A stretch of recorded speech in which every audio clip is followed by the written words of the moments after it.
Hello students, एक बार फिर से स्वागत है आप सबका हमारे नए लेक्चर में। लास्ट लेक्चर में हम लोगों ने हमारा टाइप 1B कंप्लीट कर लिया था, राइट? और आज हमको एक नया टाइप स्टार्ट करना है and this is the last type of our chapter. आप बोलेंगे मैडम आप क्या बात कर रहे हैं, हमने अभी तो चैप्टर स्टार्ट किया था और खत्म भी हो गया। हाँ, बहुत ही बोला ना, सिंपल सा क्यूट सा हमारा चैप्टर था, ठीक है। तो ये सेकंड नंबर का हमारा टाइप है और ये लास्ट टाइप है इस चैप्टर का, ठीक है। पर टाइप में बहुत सारे प्रॉब्लम है, मतलब ऐसा मत समझो कि ये लेक्चर हो गया तो बस चैप्टर खत्म, ऐसा नहीं है, ओके। देखेंगे यहाँ ब्लैक बोर्ड पर जो लिखा गया है, ठीक है, ये चीजें आपको इनका इमेज आपके व्हाट्सएप ग्रुप पर मिल जाएगा, आराम से लिखेंगे। आप लोग सोच रहे होंगे कि ये हैंडराइटिंग मैडम आपकी नहीं लग रही, तो ये किसकी है आपको जानना जरूरी नहीं है, बस ये हैंडराइटिंग मेरी नहीं है, ठीक है। एनीवे लिखेंगे, देखो type number 2, when material and wages will be given for tender. जब हमारे प्रॉब्लम में टेंडर शीट के लिए, अच्छे से समझ लो, बहुत ही इजी टाइप है। जब हमारे प्रॉब्लम में टेंडर के लिए मटेरियल और वेजेस का अमाउंट रेडीमेड दिया जाएगा। आप बोलेंगे ऐसा होगा क्या? अभी तक तो हम लोगों ने बड़ी मेहनत की थी मटेरियल और वेजेस के अमाउंट को फाइंड आउट करने के लिए। याद करो किसको? टाइप नंबर 1 को याद करो कि हमने वहां पे टेंडर शीट में मटेरियल और वेजेस को कैसे फाइंड आउट किया। क्या करते थे हम लोग बताओ? टाइप नंबर 1 का जितना भी लॉट था, है ना, टाइप 1, 1A, 1B, ये जो टाइप नंबर 1 का कंप्लीट लॉट था, इसमें हमको इंफॉर्मेशन ओल्ड कॉस्ट शीट के लिए दी जाती थी, है कि नहीं? और टेंडर शीट के लिए बस इंस्ट्रक्शन दिए जाते थे कि मटेरियल इतने % से बढ़ाओ, वेजेस इतने % से बढ़ाओ। फिर तुम क्या करते थे? ओल्ड कॉस्ट शीट के बेसिस पर यूनिट लिया करते थे, उसमें प्लस करते थे 15%, 10% जो भी दिया है। फिर न्यू मटेरियल पर यूनिट आता था और उसको मल्टीप्लाई करते थे टेंडर के यूनिट से, राइट? ऐसे ही करते थे। अब ये तुमको करने की जरूरत नहीं पड़ेगी। क्यों? क्योंकि मटेरियल और वेजेस तुमको रेडीमेड दिया जाएगा। तो चलो बताओ, टाइप नंबर 2 के प्रॉब्लम को कैसे आइडेंटिफाई करेंगे? बोलो। अगर हमारे प्रॉब्लम में टेंडर के लिए, किसके लिए बोलो? टेंडर के लिए मटेरियल और वेजेस, इन दोनों का अमाउंट अगर दिया है, मटेरियल का भी अमाउंट दिया है, वेजेस का भी अमाउंट दिया है, किसके लिए? टेंडर के लिए, तो वो कहलाएगा हमारा टाइप नंबर 2। क्या कहलाएगा? टाइप नंबर 2, ठीक है। आइडेंटिफिकेशन बहुत ही इजी है, बहुत ऐसे कॉम्प्लिकेशन लेवल पे आपको जरूरत नहीं है सोचने की कि मैडम हम कैसे सोचे, हाउ टू आइडेंटिफाई टाइप, ऐसा कुछ नहीं है।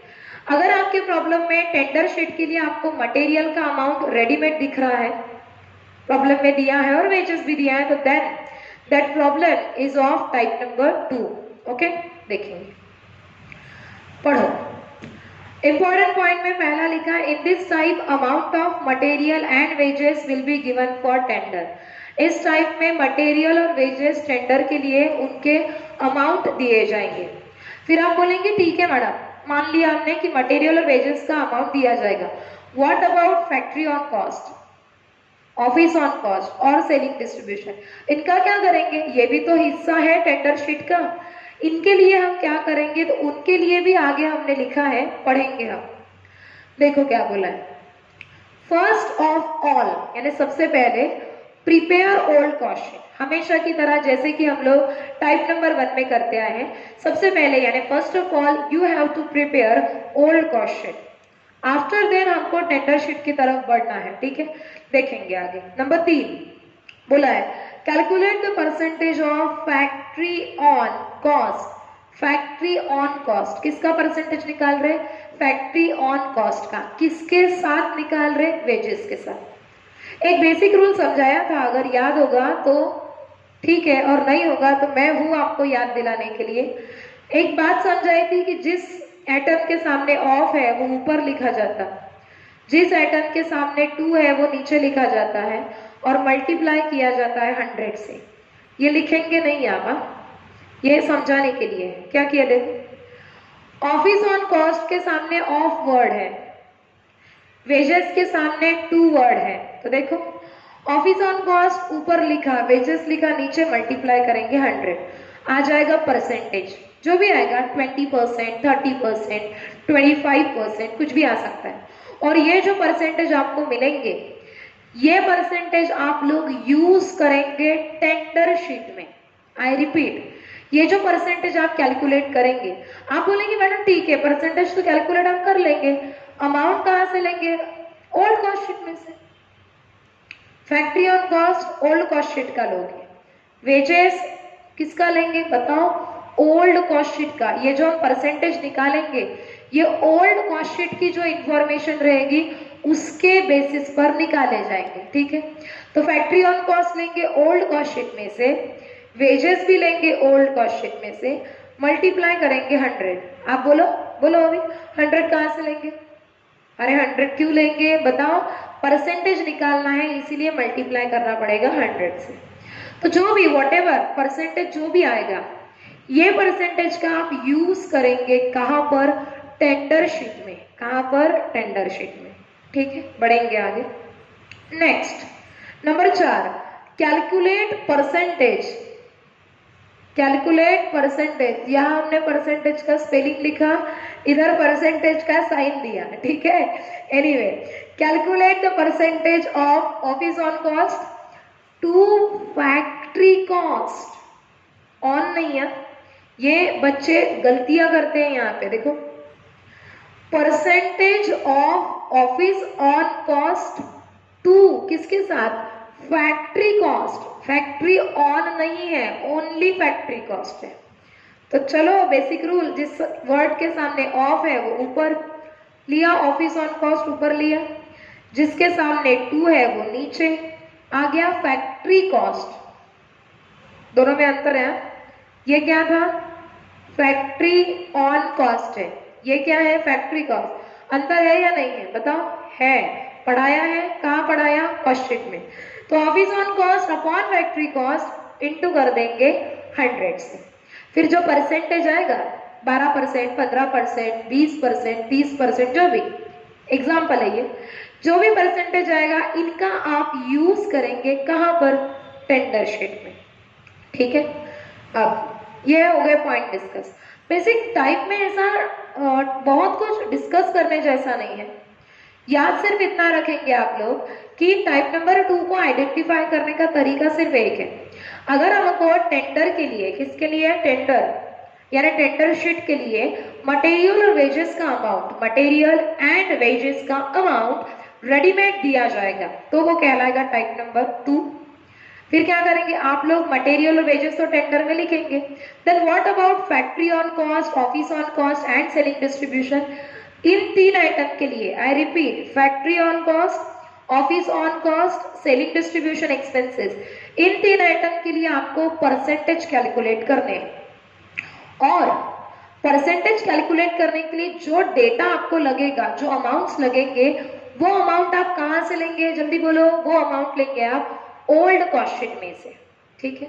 बस इसका इमेज बोल दूंगी मैडम को भेजने के लिए, पर ये कंप्लीट नहीं हुआ, ये मैं रफ कर देती हूँ। इसके बाद आएगा पॉइंट नंबर 5, लिखेंगे सेलिंग डिस्ट्रीब्यूशन का। यहाँ स्पेस नहीं है इसलिए लिखा नहीं, मैं ये रफ करूंगी, मैडम आपको इमेज भेज देंगे, ओके। तो देखो अभी हम लोगों ने 4 पॉइंट डिस्कस कर लिए, ठीक है। वहाँ स्पेस कम था इसलिए वो चीजें हमने रफ कर दी, ठीक है। और उसके आगे के पॉइंट अभी हम देखेंगे। देखो 4 पॉइंट तक हम पढ़ चुके हैं। पहला पॉइंट पता था, ठीक है। फिर लास्ट पॉइंट आपने क्या पढ़ा? परसेंटेज किसका? ऑफिस ऑन कॉस्ट का, राइट। 5वें पॉइंट के ऊपर हम फोकस करेंगे।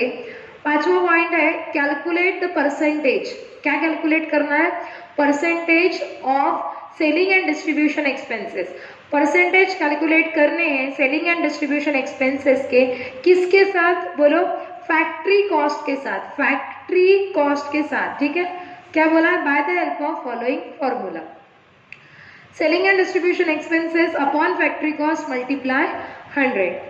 ये जो परसेंटेज है, ठीक है, ये जो परसेंटेज है हम उसी प्रॉब्लम में कैलकुलेट करेंगे जहां पर सेलिंग डिस्ट्रीब्यूशन एक्सपेंसेस दिया होगा।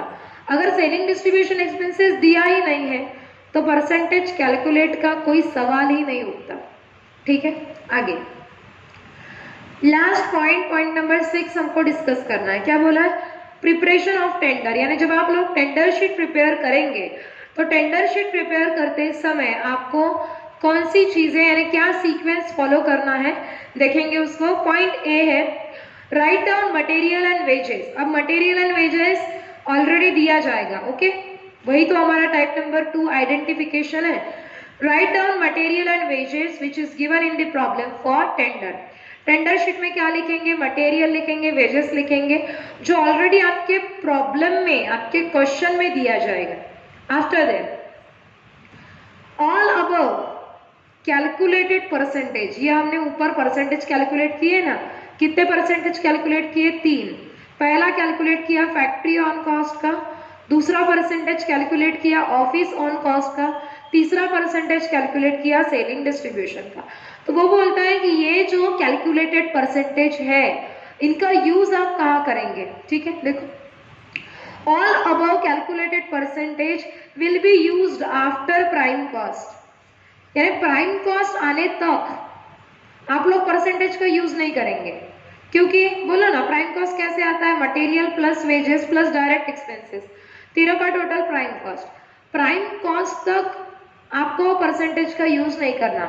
हाँ, प्राइम कॉस्ट के आगे क्या करते हैं हम? प्राइम कॉस्ट के बाद क्या लिखते हैं? Factory on cost. वहां से आगे आपको इन परसेंटेज का यूज करना है, जो परसेंटेज का फॉर्मूला मैंने आपको ऊपर पॉइंट नंबर 2, 3 और 4 में लिख कर दिया। 2, 3 नहीं, शायद 3, 4 और 5 में जो परसेंटेज मैंने लिख कर दिए, जो फॉर्मूले लिख कर दिए हैं, उनका यूज आपको करना है आफ्टर प्राइम कॉस्ट। ओके, बोला है calculated percentage will be used after prime cost. ठीक है, एंड क्या? फाइंड आउट, यानी वो परसेंटेज का यूज करके, कौन से परसेंटेज? वो परसेंटेज जो इन फॉर्मूले से आएंगे। ये एक फॉर्मूला और इसके पहले 2 और फॉर्मूले लिख कर दिए हैं। उन फॉर्मूले का यूज करके जो परसेंटेज आएंगे उस परसेंटेज का यूज आप करेंगे क्या? फाइंड आउट करने के लिए। एक बार फिर से बोलती हूँ, फॉर्मूले जो मैंने लिख कर दिए उनका यूज करके आप परसेंटेज निकालेंगे, और वो परसेंटेज जो भी आएंगे वो परसेंटेज का यूज आप करेंगे अभी जो मैं आइटम का नाम लूंगी उन आइटम को फाइंड आउट करने के लिए। तो कौन से आइटम? पहला फैक्ट्री ऑन कॉस्ट, दूसरा ऑफिस ऑन कॉस्ट, तीसरा सेलिंग एक्सपेंसेस। पहला क्या? फैक्ट्री ऑन कॉस्ट, दूसरा ऑफिस ऑन कॉस्ट, तीसरा सेलिंग एक्सपेंसेस। ठीक है, इन अमाउंट को फाइंड आउट करने के लिए आप यूज करेंगे किसका? बोलो जल्दी, परसेंटेज का। और परसेंटेज कैसे निकालेंगे? By the help of formula. कौन से फॉर्मूले? जो मैंने अभी आपको लिख कर दिए हैं। ठीक है, आगे बोला है point C, calculate the profit by given percentage, यानी आपको जो प्रॉब्लम में परसेंटेज दिया जाएगा किसका? टेंडर शीट के प्रॉफिट का। तो प्रॉफिट परसेंटेज जो दिया जाएगा उस परसेंटेज की मदद से आप लोग प्रॉफिट कैलकुलेट करेंगे और आखिरी में कैलकुलेट होगी आपकी टेंडर प्राइस। बस यहाँ हमारा ये डिस्कशन हो गया है कंप्लीट। एक बार रिवाइज कर देती हूँ। हम लोग डिस्कस कर रहे हैं टाइप नंबर 2। सबसे पहली बात, how to identify type number 2। जब आपके प्रॉब्लम में मटेरियल और वेजेस टेंडर के लिए, अच्छे से सुन लेना, मटेरियल और वेजेस दिया जाएगा किसके लिए? टेंडर के लिए। तो वो प्रॉब्लम कहलाएगा टाइप नंबर 2 का प्रॉब्लम। क्या करेंगे? मटेरियल वेजेस टेंडर में लिखा जाएगा, उसके बाद कैलकुलेट होंगे परसेंटेज कैलकुलेट होंगे by the help of formula जो मैंने आपको लिख कर दिए। और वो जो फॉर्मूला आप लगाएंगे उनमें जो अमाउंट लिखेंगे वो अमाउंट आप कहाँ से लेंगे? बताओ, ओल्ड कॉस्ट शीट में से। कहाँ से लेंगे? जल्दी बोलो, ओल्ड कॉस्ट शीट में से। और एक बार आपके परसेंटेज कैलकुलेट हो गए कि वो परसेंटेज का यूज करेंगे आप कुछ पर्टिकुलर अमाउंट्स, कुछ पर्टिकुलर आइटम फाइंड आउट करने के लिए। What are that item? बोलो कौन से ऐसे आइटम है? हाँ, क्या है आइटम के नाम? पहला फैक्ट्री ऑन कॉस्ट, दूसरा ऑफिस ऑन कॉस्ट, तीसरा सेलिंग एक्सपेंसेस। इन आइटम को फाइंड आउट करने के लिए आप परसेंटेज का यूज करेंगे, वो परसेंटेज जो आपने with the help of formulas निकाले हैं। ठीक है, बस उसके बाद आप लोग प्रॉफिट निकालेंगे। कैसे निकालोगे प्रॉफिट? जो आपको प्रॉफिट परसेंटेज दिया जाएगा आपके प्रॉब्लम में, उसकी हेल्प से, और एट द एंड आप कैलकुलेट करेंगे टेंडर प्राइस। ठीक है, यहाँ पर हमारा ये टाइप 2 का डिस्कशन हो गया कंप्लीट। हमारे नेक्स्ट लेक्चर में हम लोग टाइप नंबर 2 का पहला प्रॉब्लम देखेंगे।